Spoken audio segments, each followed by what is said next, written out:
गीता की दृष्टि से ज्ञान योग, भक्ति योग और कर्म योग तीनों ही भगवत प्राप्ति के साधन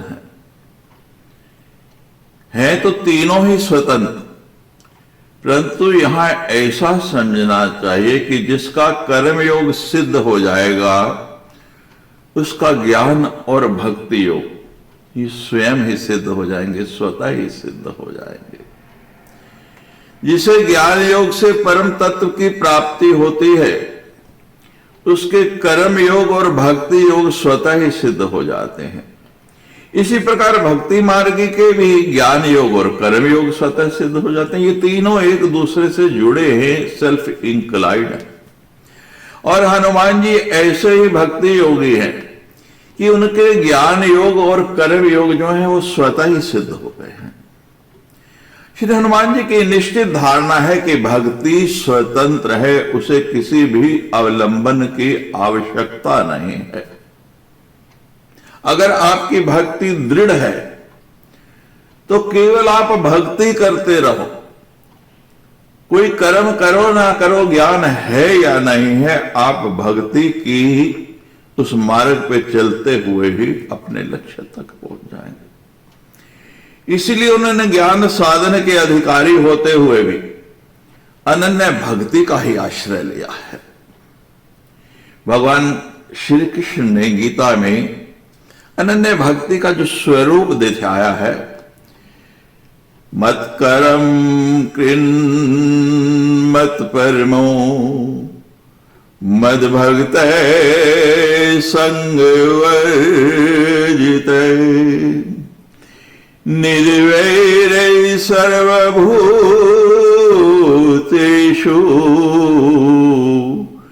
यैसे मामेति पांडव। मत कर्म कृत, मेरे लिए ही संपूर्ण कर्तव्य कर्मों का करने वाला हो। मत परमय, मेरे ही परायण हो। मद भक्त, मेरे नाम रूप गुण और लीला का भजन करने वाला हो।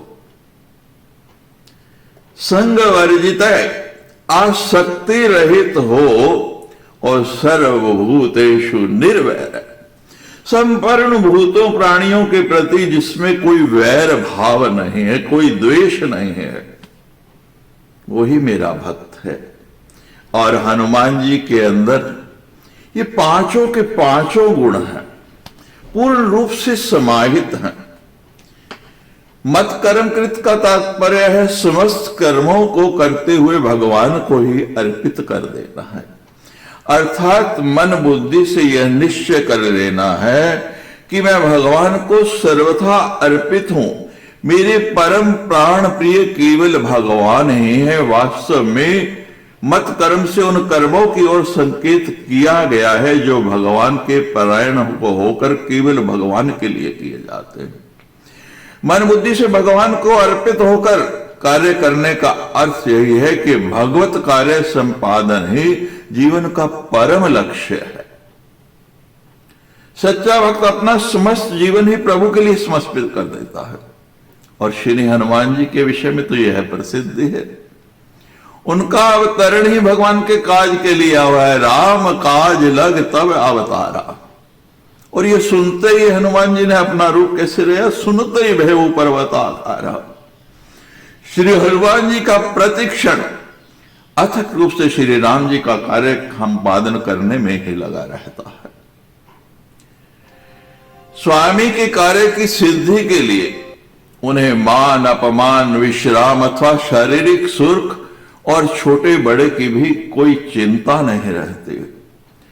समुद्र संघर्ष के समय जलनिधि ने यह इच्छा प्रकट की कि हनुमान जी मैनाक पर्वत के ऊपर विश्राम कर ले, तो उन्होंने विनम्रता पूर्वक हाथ जोड़कर कह दिया, राम काज कीन्हे बिना मोहि कहाँ विश्राम। कहते मुझे श्रम ही नहीं हुआ, थकावट ही नहीं हुई। थकावट तो जब हो कि मैं कोई कार्य अपने शरीर से कर रहा हूं, अपने लिए कर रहा हूं।